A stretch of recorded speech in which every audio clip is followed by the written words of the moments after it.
ಭಾರತೀಯ ಪ್ರಜೆಯಾಗಿ ನೀವು ಯಾವ ಹಕ್ಕುಗಳನ್ನು ಹೊಂದಿದ್ದೀರಿ ಎಂದು ನಿಮಗೆ ತಿಳಿದಿದೆ? ನಮ್ಮ ಪ್ರಜಾಪ್ರಭುತ್ವದ ಅಡಿಪಾಯವಾದ ಭಾರತದ ಸಂವಿಧಾನವು ಪ್ರತಿಯೊಬ್ಬ ನಾಗರಿಕನಿಗೂ ಮೂಲಭೂತ ಹಕ್ಕುಗಳ ಶ್ರೀಮಂತ ವಸ್ತ್ರವನ್ನು ಖಾತರಿಪಡಿಸುತ್ತದೆ.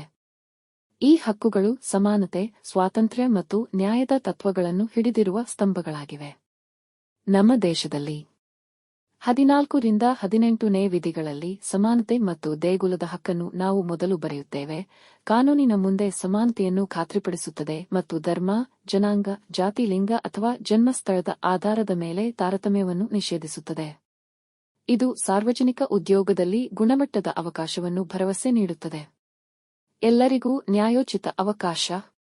ಮುಂದಿನದು ಸ್ವಾತಂತ್ರ್ಯ ಮತ್ತು ಕಂಪಾಸಿಂಗ್ ಲೇಖನಗಳು 19 ರಿಂದ 22. ಈ ಹಕ್ಕು ವಾಕ್ ಮತ್ತು ಅಭಿವ್ಯಕ್ತಿ ಸ್ವಾತಂತ್ರ್ಯ, ಶಾಂತಿಯುತವಾಗಿ ಮತ್ತು ಶಸ್ತ್ರಾಸ್ತ್ರಗಳಿಲ್ಲದೆ ಸೇರುವ ಹಕ್ಕು, ಸಂಘಗಳು ಅಥವಾ ಒಕ್ಕೂಟಗಳನ್ನು ರಚಿಸುವ ಹಕ್ಕು ಮತ್ತು ಪ್ರದೇಶದಾದ್ಯಂತ ಮುಕ್ತವಾಗಿ ಚಲಿಸುವ ಹಕ್ಕನ್ನು ಖಾತರಿಪಡಿಸುತ್ತದೆ. ದೇಶದ ಯಾವುದೇ ಭಾಗದಲ್ಲಿ ನೆಲೆಸಲು ಮತ್ತು ನೆಲೆಸಲು ಪ್ರತಿಯೊಬ್ಬ ನಾಗರಿಕನ ಹಕ್ಕನ್ನು ಸಹ ಅನುಮತಿಸುತ್ತದೆ. ಪರಿಚ್ಛೇದ 23 ಮತ್ತು 24 ರಲ್ಲಿ ಒಳಗೊಂಡಿರುವ ಶೋಷಣೆ ವಿರುದ್ಧದ ಹಕ್ಕು ಮಾನವ ಕಳ್ಳಸಾಗಣೆ ಮತ್ತು ಬಲವಂತದ ಕಾರ್ಮಿಕರ ವಿರುದ್ಧ ನಿಂತಿದೆ. ಇದು ಅಪಾಯಕಾರಿ ಕೈಗಾರಿಕೆಗಳಲ್ಲಿ ಮಕ್ಕಳನ್ನು ನೇಮಿಸಿಕೊಳ್ಳುವುದನ್ನು ನಿಷೇಧಿಸುತ್ತದೆ, ಅವರ ಸುರಕ್ಷತೆ ಮತ್ತು ಯೋಗಕ್ಷೇಮವನ್ನು ಖಾತ್ರಿಪಡಿಸುತ್ತದೆ. 25 ರಿಂದ 28ನೇ ವಿಧಿಗಳಲ್ಲಿ ನಿರ್ದಿಷ್ಟಪಡಿಸಿದ ಧಾರ್ಮಿಕ ಸ್ವಾತಂತ್ರ್ಯದ ಹಕ್ಕು, ಆತ್ಮಸಾಕ್ಷಿಯ ಸ್ವಾತಂತ್ರ್ಯ ಮತ್ತು ಮುಕ್ತವಾಗಿ ಧರ್ಮವನ್ನು ಪ್ರತಿಪಾದಿಸುವ, ಅಭ್ಯಾಸ ಮಾಡುವ ಮತ್ತು ಪ್ರಚಾರ ಮಾಡುವ ಹಕ್ಕನ್ನು ಎತ್ತಿಹಿಡಿಯುತ್ತದೆ. ಧಾರ್ಮಿಕ ಸಂಸ್ಥೆಗಳು ತಮ್ಮ ಸ್ವಂತ ವ್ಯವಹಾರಗಳನ್ನು ನಿರ್ವಹಿಸಲು ಸ್ವಾಯತ್ತತೆಯನ್ನು ಹೊಂದಿವೆ. ಆರ್ಟಿಕಲ್ 29 ಮತ್ತು 30 ರಲ್ಲಿ ಒಳಗೊಂಡಿರುವ ಸಾಂಸ್ಕೃತಿಕ ಮತ್ತು ಶೈಕ್ಷಣಿಕ ಹಕ್ಕುಗಳು ಅಲ್ಪಸಂಖ್ಯಾತರ ಹಿತಾಸಕ್ತಿಗಳನ್ನು ಸಂರಕ್ಷಿಸುವುದರ ಮೂಲಕ ಸಂಸ್ಕೃತಿಗಾಗಿ ತಮ್ಮ ವಿಭಿನ್ನ ಭಾಷಾ ಲಿಪಿಯನ್ನು ಸಂರಕ್ಷಿಸಲು ಅನುವು ಮಾಡಿಕೊಡುತ್ತದೆ. ಅವರು ಅಲ್ಪಸಂಖ್ಯಾತರಿಗೆ ತಮ್ಮ ಆಯ್ಕೆಯ ಶಿಕ್ಷಣ ಸಂಸ್ಥೆಗಳನ್ನು ಸ್ಥಾಪಿಸುವ ಮತ್ತು ನಿರ್ವಹಿಸುವ ಹಕ್ಕನ್ನು ಸಹ ನೀಡುತ್ತಾರೆ. 32ನೇ ವಿಧಿಯಲ್ಲಿ ಕಂಡುಬರುವ ಸಾಂವಿಧಾನಿಕ ಪರಿಹಾರಗಳ ಹಕ್ಕು ವ್ಯಕ್ತಿಗಳು ತಮ್ಮ ಮೂಲಭೂತ ಹಕ್ಕುಗಳ ಜಾರಿಗಾಗಿ ಭಾರತದ ಸರ್ವೋಚ್ಚ ನ್ಯಾಯಾಲಯವನ್ನು ಸಂಪರ್ಕಿಸಲು ಅಧಿಕಾರವನ್ನು ನೀಡುತ್ತದೆ.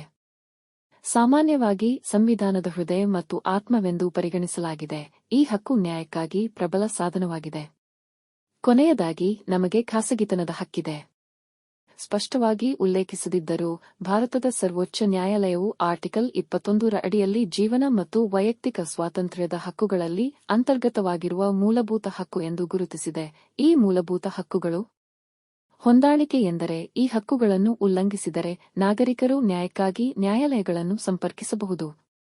ಆದಾಗ್ಯೂ, ಈ ಹಕ್ಕುಗಳು ಸಂಪೂರ್ಣವಲ್ಲ ಮತ್ತು ಭಾರತದ ಭದ್ರತೆ ಮತ್ತು ಸಮಗ್ರತೆ, ವಿದೇಶಿ ದೇಶಗಳೊಂದಿಗೆ ಸೌಹಾರ್ದ ಸಂಬಂಧಗಳು, ಸಾರ್ವಜನಿಕ ಸುವ್ಯವಸ್ಥೆ, ಸಭ್ಯತೆ ಮತ್ತು ಈ ಮೂಲಭೂತ ಹಕ್ಕುಗಳನ್ನು ಮೀರಿ ನೈತಿಕತೆಗಾಗಿ ಸಮಂಜಸವಾದ ನಿರ್ಬಂಧಗಳಿಗೆ ಒಳಪಟ್ಟಿಲ್ಲ. ಸಂವಿಧಾನವು ರಾಜ್ಯ ನೀತಿಯ ನಿರ್ದೇಶನ ತತ್ವಗಳನ್ನು ಸಹ ಒಳಗೊಂಡಿದೆ. ಈ ತತ್ವಗಳು ನೀತಿ ಮತ್ತು ಆಡಳಿತದ ವಿಷಯಗಳಲ್ಲಿ ಸರ್ಕಾರಕ್ಕೆ ಮಾರ್ಗಸೂಚಿಗಳನ್ನು ಒದಗಿಸುತ್ತವೆ. ನ್ಯಾಯಯುತ ಮತ್ತು ಸಮಾನ ಸಮಾಜವನ್ನು ರಚಿಸುವಲ್ಲಿ ಅವರು ರಾಜ್ಯಕ್ಕೆ ಮಾರ್ಗದರ್ಶನ ನೀಡುತ್ತಾರೆ. ನೆನಪಿಡಿ, ಒಬ್ಬರ ಹಕ್ಕುಗಳನ್ನು ತಿಳಿದುಕೊಳ್ಳುವುದು ಅವರ ರಕ್ಷಣೆ ಮತ್ತು ಜಾರಿಯನ್ನು ಖಾತರಿಪಡಿಸುವ ಮೊದಲ ಹೆಜ್ಜೆಯಾಗಿದೆ. ಈ ಹಕ್ಕುಗಳು ಕೇವಲ ಕಾಗದದ ಮೇಲಿನ ಪದಗಳಲ್ಲ, ಆದರೆ ನಮ್ಮ ಪ್ರಜಾಪ್ರಭುತ್ವದ ಜೀವಾಳವು ರಾಷ್ಟ್ರವನ್ನು ಪ್ರತಿ ನಾಗರಿಕನು ಘನತೆ ಮತ್ತು ಸ್ವಾತಂತ್ರ್ಯದಿಂದ ಬದುಕುವ ಸ್ಥಳವಾಗಿ ರೂಪಿಸುತ್ತದೆ. ಆದ್ದರಿಂದ ಅವರನ್ನು ಪಾಲಿಸಿ ಮತ್ತು ಅವುಗಳನ್ನು ಎತ್ತಿಹಿಡಿಯಿರಿ ಮತ್ತು ಮುಖ್ಯವಾಗಿ ಅನುಸರಿಸಿ.